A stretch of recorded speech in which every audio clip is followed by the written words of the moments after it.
Hey everyone, my name's Taylor, and welcome to Truth Crime Story. Today, I'm going to tell you about one of the most unbelievable bank robberies in history. A robbery so perfect that no one could believe it was pulled off by a barber. Yes, you heard that right. A barber, working alone, managed to loot 74 safety deposit boxes from a bank, right under the noses of the staff, and walked away with cash, jewelry, and property papers without anyone realizing it. This is the story of the perfect crime. It all began on the morning of April 13th, 1981, in Chicago, when an attendant at a local bank opened the vault as usual. Everything looked perfectly normal. Employees went about their day as customers began to arrive. Then, a regular customer came in, asking to open her safety deposit box to store some valuables. The attendant accompanied her inside the vault, inserted the bank's master key into the lock, and froze. The lock broke off and fell inside the box. When they finally opened it, it was empty. All the cash and jewelry were gone. Panicking, the attendant screamed, and everyone rushed to the vault. What they saw next was pure chaos. 74 safety deposit boxes had been emptied, each one carefully broken open from the inside. Yet, from the outside, every lock appeared untouched. It was like a magic trick or the work of a ghost. Police were called immediately. Even the FBI joined the investigation since the bank, the First National Bank of Barrington, was part of a federal chain. The vault used a time lock system, which meant it could only be opened during specific hours set by the manager. Once locked, no one could open it, not even the manager with the key. So how did the thief get inside? There were no signs of forced entry, no holes in the walls, no tunnels under the floor. The door was perfectly intact, yet someone had managed to break open 74 boxes inside the vault itself. The police found a few strange items: an old alarm clock, a hammer, a pliers tool, and a bottle filled with urine. The urine bottle especially puzzled them, because it meant the thief had been inside the vault for a very long time. Despite searching every inch, investigators couldn't find a single fingerprint. No alarm had gone off. No security footage showed anything suspicious. The local newspaper called it a perfect robbery, a perfect crime. But soon, the shocking truth would come out. The man behind this daring heist wasn't a master criminal or a tech genius. He was a simple barber, a man named William Smarto. Smarto was a professional hairdresser at a ladies' salon. He wasn't rich, but he was addicted to one thing: risk. He loved challenges, and robbing banks was his thrill. He'd already committed several small-time heists before this one, but the Barrington robbery was his masterpiece. 10 days before the robbery, William Smarto and his brother Vincent walked into the First National Bank and rented a safety deposit box. They used fake names and fake addresses. William's charm and politeness helped him quickly befriend the vault attendant. He began visiting the bank often, sometimes to deposit paintings, as he claimed to be an artist, and sometimes just to chat. Slowly, he studied everything: the staff's routines, lunch hours, security behavior, and how the vault operated. He noticed something strange. While the bank checked customer IDs before entering the vault, no one checked them when they left. That observation would become the key to his perfect plan. Smarto started smuggling tools into his safety deposit box. Little by little, each time he visited,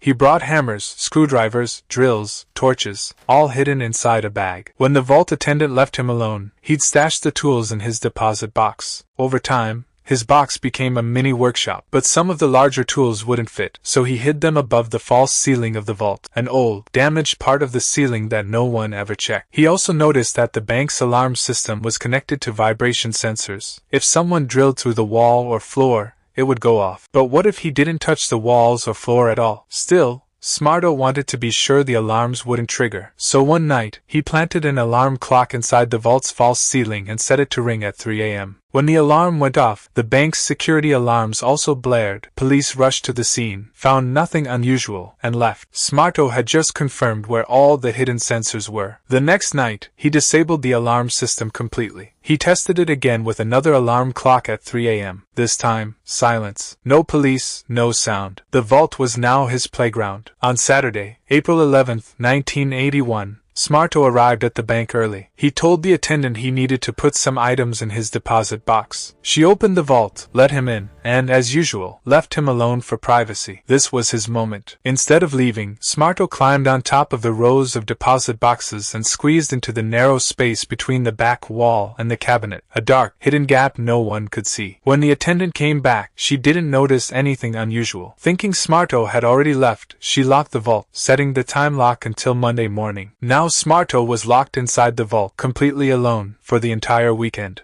Now locked inside the vault, William Smarto finally stepped out from his hiding place. The bank was completely silent. No employees, no guards, no alarms. He turned on his flashlight and carefully pulled out the tools he had hidden in the false ceiling and inside his safety deposit box. Smarto knew he had time, all of Saturday night and the entire Sunday, because the vault was programmed to stay locked until Monday morning. This wasn't a rushed robbery. This was patience, precision, and perfection. Smarto began working on the safety deposit boxes one by one. But here's what made this robbery genius level. He didn't just break the locks, he replaced them. Smarto had brought custom-made steel bolts, specially designed to match the exact size of the safety deposit box locks. After breaking each lock, he installed these bolts so the boxes looked completely untouched from the outside. Anyone inspecting the vault would think everything was normal until a key was inserted. He worked slowly, carefully, making sure there was no visible damage, no scratches, no broken metal left behind. He even cleaned the floor as he worked, removing any debris. To stay awake through the long hours, Smarto drank coffee and took short breaks. By the end of Sunday, 74 safety deposit boxes had been emptied. Cash, jewelry, gold, and property documents worth over $1 million.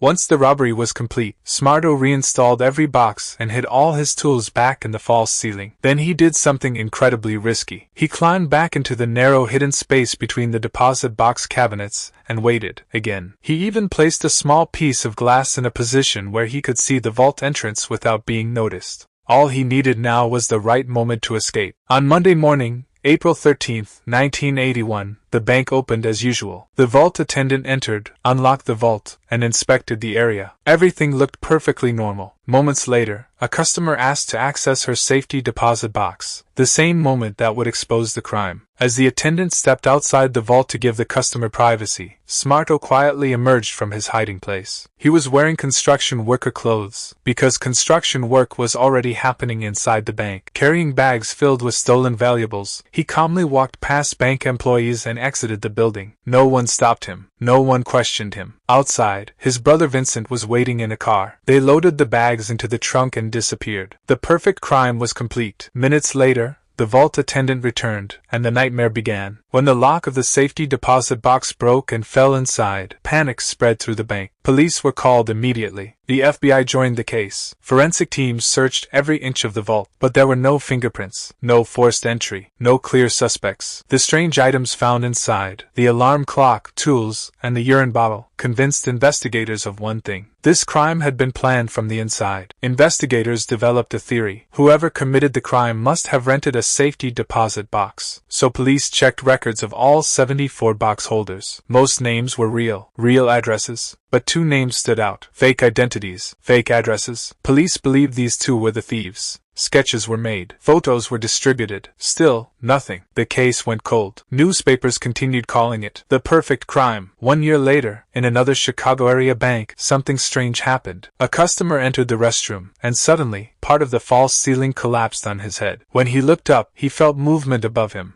Security was alerted. Police were called immediately. Officers surrounded the bank and shouted into the ceiling, warning the person inside to come out, or they would shoot. Moments later, a man climbed down. It was William Smarto. Police searched the ceiling and found tools identical to those used in the Barrington Bank robbery. Smarto confessed. His brother Vincent was arrested shortly after. Both were taken back to the First National Bank of Barrington, where they recreated the entire crime, proving exactly how it had been done. Investigators learned that Smarto had robbed multiple banks and stolen nearly $2 million over the years. When asked why he kept doing it, his answer was simple. I was addicted to the risk. The challenge was the reward. Smarto was sentenced to 20 years in prison, but the judge offered a deal. If he returned the stolen property, his sentence would be reduced. Smarto revealed the location, a pond where he had dumped the stolen goods. Most of the items were recovered, water damaged, rotten, and foul-smelling, but still identifiable. His sentence was reduced to 8 years. After this case, banks across the United States made massive security changes. False ceilings were removed, hidden gaps were sealed, vault monitoring systems were redesigned. One man had forced the entire banking system to evolve. A barber, a thief, and the mastermind behind one of the most perfect crimes in American history. Movie Camera, if you enjoyed this story, like, subscribe, and tell us in the comments. Backhand index pointing right. Do you think this was the smartest bank robbery ever?